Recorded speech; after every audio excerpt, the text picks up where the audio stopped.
All right, let's break it down between animals versus plants and talk about what the science says. So there are 9 essential amino acids. These are the ones that your body has to get from food. You can't make them. Now, animal protein, let's talk about grass-fed beef, pastured eggs, wild-caught salmon. They're considered complete protein. They have all 9 essential amino acids in the right ratios, and they're very bioavailable.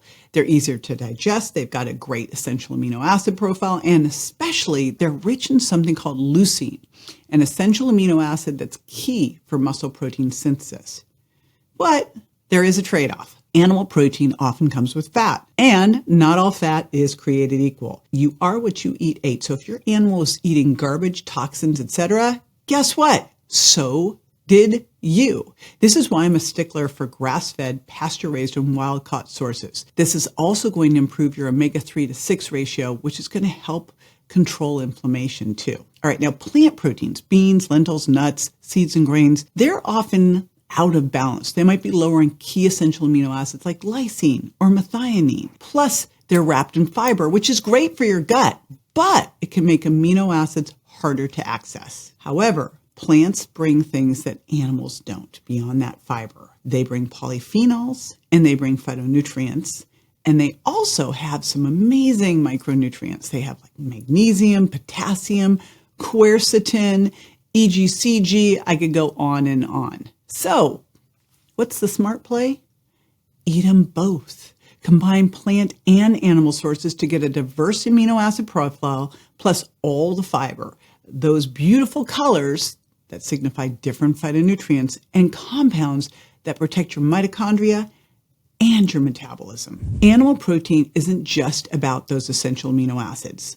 They're also loaded with micronutrients that are either missing or harder to absorb or less bioavailable in plant-based foods. So I'm going to break some down that you may not have thought about. First of all, cognitive performance. Choline is super important. It's vital for brain health. It's vital for neurotransmitter production.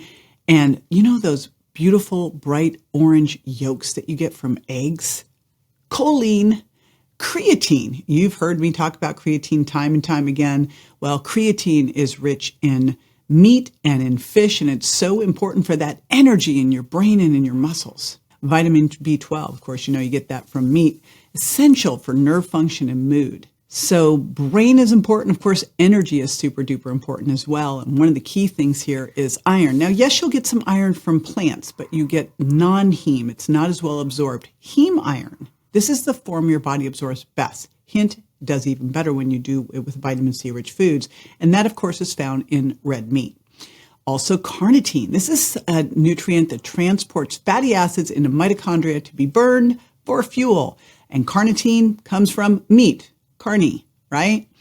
And then what about protecting your cells and longevity? I take astaxanthin, but I also make sure I eat wild salmon a couple days a week because this is a powerful antioxidant. It's what keeps that wild salmon pink. And then zinc and calcium and selenium, which are so important for your immunity, your bone health, and your metabolism. And then, of course, there's muscle performance and muscle repair. And one of the things I think here is taurine. You find this in shellfish that can be so good for muscle function and muscle recovery. And let's not forget omega-3s like EPA and DHA. Of course, we always think of these in wild fish. They're great for controlling inflammation and cellular health and resensitizing your hormone receptors. You can also get them in some grass-fed meat. And here's what's wild. A single serving of grass-fed liver or a few ounces of wild salmon delivers more of these amazing nutrients than you get in a whole shelf of supplements. Now,